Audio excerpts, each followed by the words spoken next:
Hello and welcome to another Wolftime gaming video. Continuing with our Harry Potter theme, today we're going to be painting up these 4 Death Eaters. I think the models look absolutely fantastic. These are what you get with a core set to fight against Harry, Ron and Hermione, and you do get some spiders and things as well. But I think these look great and I'm really excited to get some paint on them. Before we get started on that though, as usual, let's get that kettle on.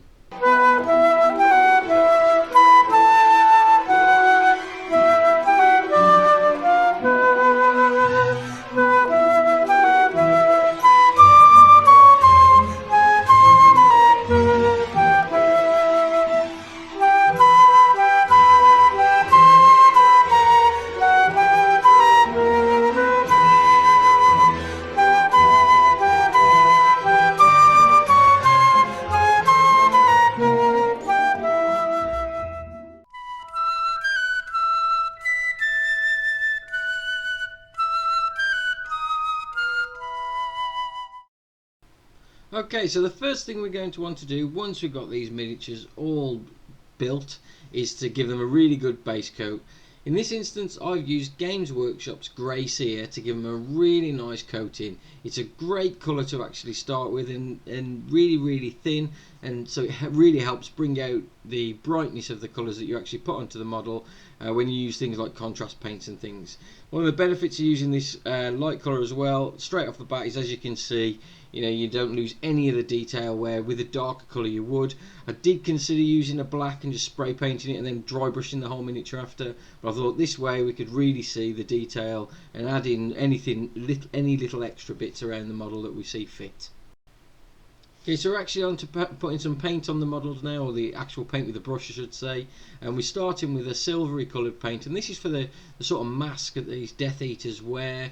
It's a pretty bright silver I'm going with. I'm using Games Workshop's lead belcher to actually get the silver on there, but I think it's a really good paint to start with, and when you add in some shading, which we'll do in a little while, it looks absolutely fantastic. Just take your time to get this on there.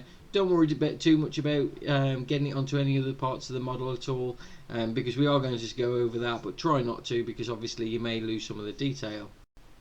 So the next step is to actually paint some of the flesh on the model. Now you can see that you've only really got the hands showing, and if you wanted to paint these as gloves instead of the hands, that would be absolutely fine, but you can see from the reference image I've just got in the top there, it's one of the very few areas that you've actually got a fleshy colour on there. So I'm using Games Workshop's Gulliman Flesh to actually put it on there.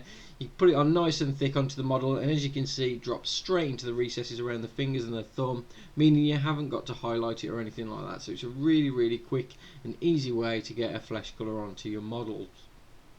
The next paint we're going to be looking at, and the next area we're actually going to be painting, is the sort of browns on the model. Now specifically that would be the actual wand that this guy is carrying. There's on the other models, there's you've got a few different poses, so you may use it in a different way, but I just wanted to get the wand area done, so because the rest of the model really is a very mix of blacks and greys, and you don't really get a lot of variation otherwise. So I did want this the wand to look very different and maybe stand out a little bit from the rest of the model. Next on to one of the main colours, which of course is the black, and we're going to be using contrast, another contrast paint. This time it's Black Templar. You can pick this up from Games Workshop. It's absolutely fantastic. If you watch any of my other videos, you'll know that this is really one of my go-tos for black paint now. Even on small details, it's brilliant. It drops into the recesses really nicely, so you don't need to do any highlighting if you don't want to. What I will say is just around the cloak area, you may need to put this on really thick, or maybe even do a second coat, because one of the things you will notice when using a contrast black paint is that as soon as you get it on there, it does pull away from those raised areas, which is great when you've got loads of detail, but on the cloak areas where it's one sort of panel, it may pull away from it a little bit too much and add in like this lighter area that you don't really want, so you may need to go over it a couple of times. But you can see I've pretty much done the whole model, and now I've also gone straight onto the base with this as well, because we're going with that grey cobblestone the same way as we did with Ron and Harry yesterday. Now to pick out a little bit of detail on the model, I'm actually going with a bluey sort of a colour with these, and if you look at the reference image, you can sort of see it's like a bluey blacky blue sort of colour, the centre. So I'm leaving the outside of the cloak black, and as it is, and then we're going with this sort of a bluey tint to the actual like clothing itself, and on the arms as well, just so it stands out that little bit, and it almost looks like a light shining on it or something like that, just so you don't lose all of this fantastic detail that you get with these Knights models. They are so full of detail. To paint them just all matte black would really sort of you'd lose that a lot. Now to do that, I obviously did dry brush it on there, so you do need to dry brush it. If you paint it on, you'll obviously go too blue, it won't look right.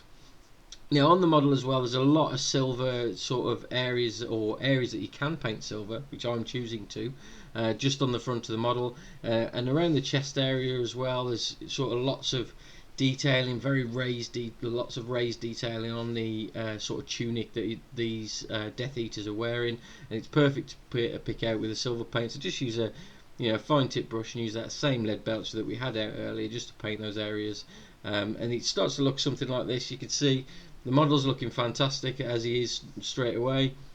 The other variations, you can see the belt buckles are a little bit more visible on that one, so they're perfect for the silver there.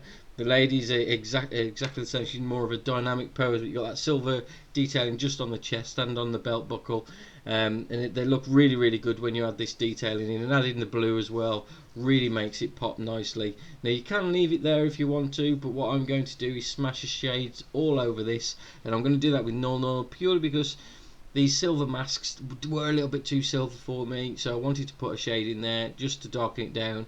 And what I'm also going to do is use this exact same shade, null on the belt buckle and on the chest, just so it blends in a little bit nicer, because I thought it stood out a bit too much when you look at the reference image. They're very sort of muted, these silver areas on the Death Eaters, and I wanted to try and emulate this on the model and get it looking as close to sort of screen accurate as we possibly could.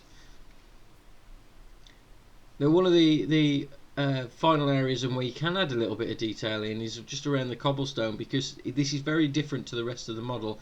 Now I did think about going with a Xandri dust and going with the sandy sort of coloured cobblestones like you see at Hogwarts, but I really wanted them all to look dark and dingy. I wanted to go very dark with all of these models, so I've just grabbed some Celestra Grey, which is a light grey paint that I've got, and I'm just basically picking out all of those raised areas on the cobbles.